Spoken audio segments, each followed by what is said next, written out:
Assalamualaikum warahmatullahi wabarakatuh. Baiklah, di sini kami dari kelompok 6 yang terdiri atas 6 mahasiswa. Yang pertama bernama Vivi Apsari, yang kedua Hervita Tahara Saputri, yang ketiga Cik Murni, yang keempat Christine Tirta Bella, yang kelima ada Endang Yulianti, dan yang keenam ada Emma Sari.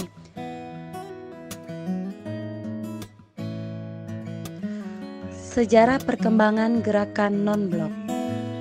Pengertian GBN atau gerakan non-blok adalah sebuah organisasi dalam internasional yang memilih sebagai tidak bergabung dengan dua kekuatan begitu besar.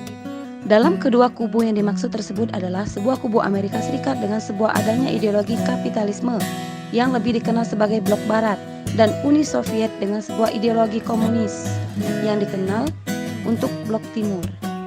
Kata non-blok diperkenalkan pertama kali oleh Perdana Menteri India, Nehru, dalam pidatonya tahun 1954 di Colombo, Sri Lanka. Nehru menjelaskan ada 5 pilar yang dapat digunakan sebagai pedoman untuk membentuk realisasi dalam gerakan non-blok. Prinsip ini kemudian digunakan sebagai basis dari gerakan non-blok. 5 prinsip tersebut adalah: 1.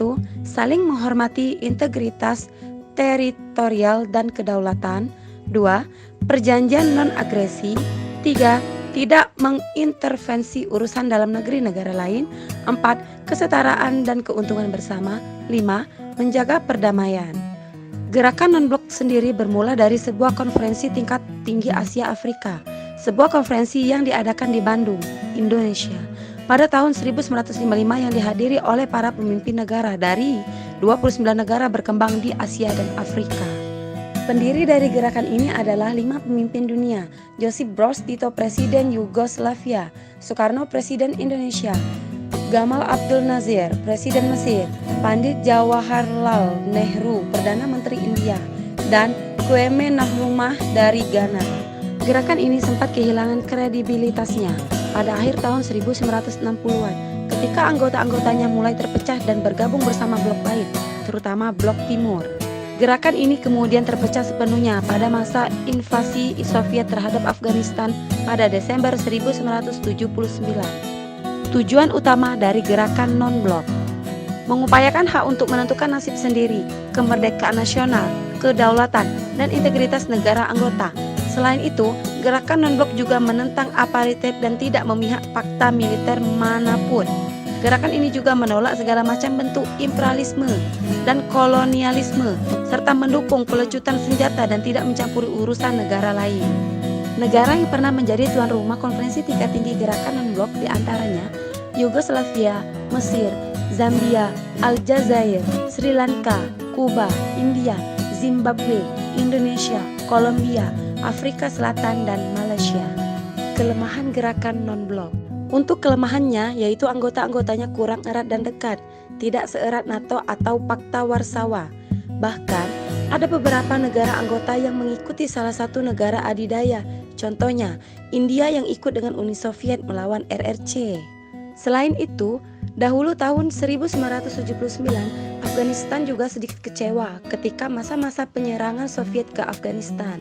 Sementara, gerakan non-blok tidak bisa melakukan apapun karena harus menepati perjanjian dilarang intervensi. Runtuhnya Uni Soviet dan Perang Dingin berakhir. Para anggota gerakan non-blok juga tergabung ke beberapa organisasi. Organisasi-organisasi ini berguna untuk menyelesaikan masalah yang ada, serta diharapkan bisa mempererat negara anggota gerakan non-blok. Contoh organisasinya seperti Uni Afrika, Liga Arab, ASEAN, Organisasi of Islamic Cooperation, dan World Peace Council.